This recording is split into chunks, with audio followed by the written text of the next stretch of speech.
आज की सुबह आप किसी से मिलने से पहले प्रभु से मिलो। आज किसी को देखने से पहले प्रभु को देखो। आज किसी से बात करने से पहले प्रभु से बात करो। आज किसी को ढूंढने से पहले प्रभु के राज्य और धर्म को ढूंढो। आप सभी को जय मसीह की आज के इस नए दिन में आप सभी का स्वागत करते हैं।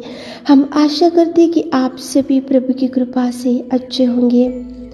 तो चलिए दिन की शुरुआत करने से पहले वचन की ओर ध्यान देंगे। दूसरी राजाओं की पुस्तक 5वां अध्याय 15 वचन। तब वह अपने सब दल बल समेत परमेश्वर के भक्त के यहाँ लौट आया। मेरे प्रियो, आज की सुबह के समय में प्रेमी दयालु पिता परमेश्वर आपसे ही बात कर रहा है। देखो, यहाँ पे एक व्यक्ति पूरे परिवार समेत परमेश्वर के भक्त के यहाँ लौट आया। लौट आकर वो उसके सम्मुख आकर खड़ा हो गया।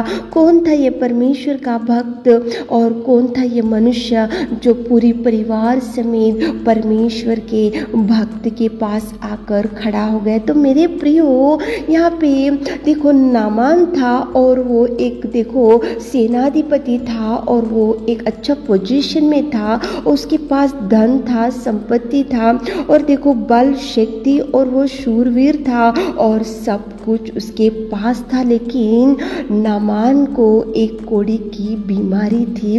नामान कोढ़ी की बीमारी के वजह से बहुत चिंता में रहता था। नामान वो भयंकर एक अच्छा पोजीशन में था, एक अच्छा स्टेटस वाला इंसान था, वो अच्छे से धन संपत्ति वाला था नामान। लेकिन नामान राजा को एक कोढ़ी की बीमारी, एक भयंकर दुर्बल स्थिति, एक भयंकर बीमारी और भयंकर कठिन समस्या उसके सामने था। इसलिए नामान वो दुख में रहता था, चिंता में रहता था। उसके पास तो कुछ कमी घटी नहीं थी, धन संपत्ति बल शक्ति सामर्थ और अच्छा पोजीशन, अच्छा स्टेटस, क्योंकि वो नामान राजा था। उसके पास सब कुछ था, लेकिन एक बीमारी कोढ़ी की उसके वजह से वो बहुत पीड़ित होता था। तो उसको एक लड़की ने, उसके घर में जो काम करती थी वो लड़की ने बताया कि शोम्रोन के भविष्यवक्ता के पास जाने से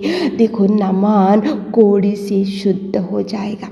नामान ने जैसे ही सुना, वो छोटी लड़की ने बताया, तो उसी घड़ी नामान जो प्रभु का दास था, प्रभु का सेवक था, प्रभु का भक्त था, एलीशा उसके पास गया।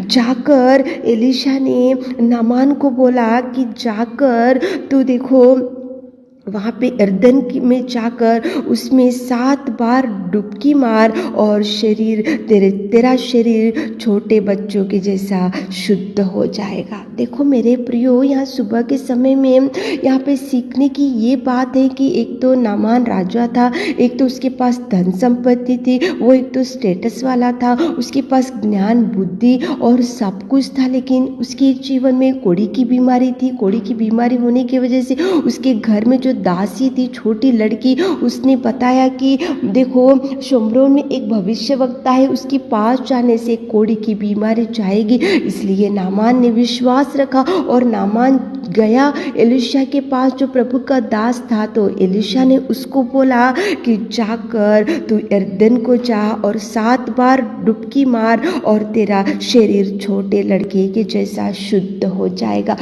जैसे ही वो डूबा यरदन के, वहाँ पे जाकर डूबने के बाद उसका शरीर शुद्ध हो गया। उसकी कोढ़ी की बीमारी से उसने चंगाई पा लिया। वो छोटे बच्चे के जैसा उसका शरीर हो गया और नामान के जीवन में कितना अद्भुत कार्य। इसलिए नामान एलीशा जो प्रभु का दास था, उसके उपकार को नामान ने नहीं भूला। एलीशा जो प्रभु का दास ने उसके जीवन में जो अद्भुत कार्य किया, उसके उपकार को उसने नहीं भूला। इसलिए नामान पूरी परिवार परिवार समेत परमेश्वर के भक्त के यहाँ लौटा। क्यों लौटा?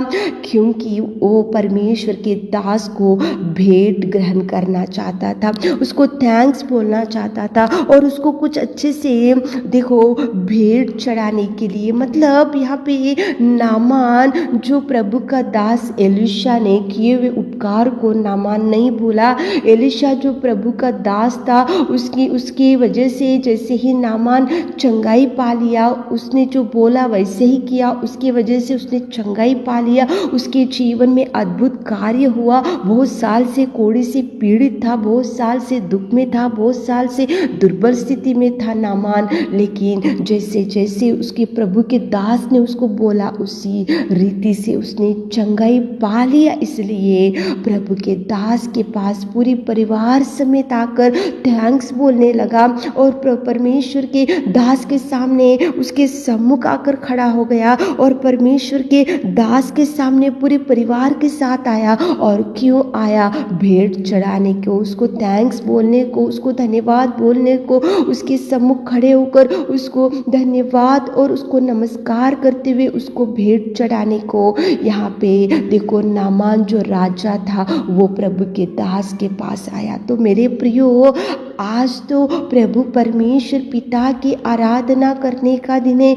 यहाँ तो प्रभु का दास ने उसको जो जो बोला वो किया, उसकी वजह से प्रभु ने नामान को चंगाई दिया। तो वो देखो नामान जो प्रभु के दास एलिशा के किए उपकार को ना भूलते हुए सारे परिवार समेत आकर उसके सम्मुख खड़े होकर उसको देखो भेंट ग्रहण करने के लिए, भेंट देने के लिए, थैंक्स बोलने के लिए यहाँ पे नामान लौटा। तो आज आप भी प्रभु के भवन में जाकर उसके सम्मुख खड़े होकर उसके सामने धन्यवाद बोलते हुए, उसको प्रणाम करते हुए उसको भेंट चढ़ाने का दिन है। तो आज आप भी नामान जैसे एलिशा प्रभु के दास के पास गया, आप भी आज प्रभु के भवन में जाना चाहिए। मेरे प्रियो, यहाँ तो नामान कोढ़ी की बीमारी से पीड़ित था, लेकिन आप और हम भयंकर पापमय जीवन में, भयंकर गंदगी में, भयंकर दुर्गंध में, भयंकर गंदे विचारों में, गंदे पापमय जीवन में थे। तो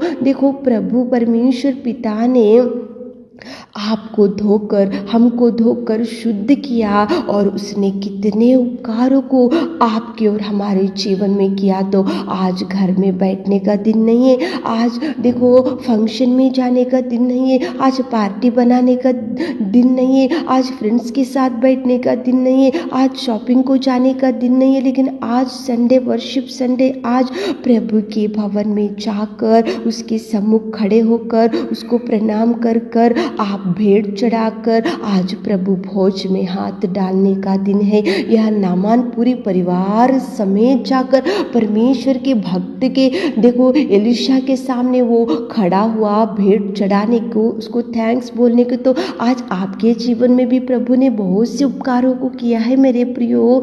यह नामान तो कोढ़ी से शुद्ध हो गए, लेकिन आप और हम पाप से शुद्ध हो गए। देखो वो कोड़ा परमेश्वर पिता ने कोड़े खाए इसलिए आप और हम चंगे हो गए, उसने लहू बहाया इसलिए आप और हम उसके बेटे बने। प्रभु ने बहुत कुछ सहा आपको बचाने के लिए, बहुत कुछ उसने आपके लिए त्यागमय जीवन उसने आपके लिए दिया। तो उठो, उठ के सारे परिवार के साथ रेडी हो जाओ, जाकर भेंट चढ़ाओ, धन्यवाद बोलो, उसके सम्मुख बैठो, उसको जयकार करो, उसको देखो, उसको थैंक्स बोलो जो जो उपकारों को प्रभु आपके जीवन में किया है। देखो यहाँ नामान नहीं भूला एलिशा के उपकार को, आप भी मत भूलो। उठो, सारे परिवार के साथ मिलकर उसका जयकार करते हुए उसके भवन में जाकर सारी कलीसिया के साथ मिलकर आनंद के साथ गीत गाते हुए आज वर्शिप संडे प्रभु का दिन, प्रभु को देते हुए दिन की शुरुआत करो ताकि प्रभु आपको भरपूरी दे सके। आमीन। है मेरे खुदावंत प्रेमी परमेश्वर पिता, आज की सुबह के समय में आपकी उपस्थिति में आते पिता, आज सारे परिवार के साथ मिलकर हमारे प्रिय भाई बहन लोग आराधना में जाने के लिए तैयारी कीजिए।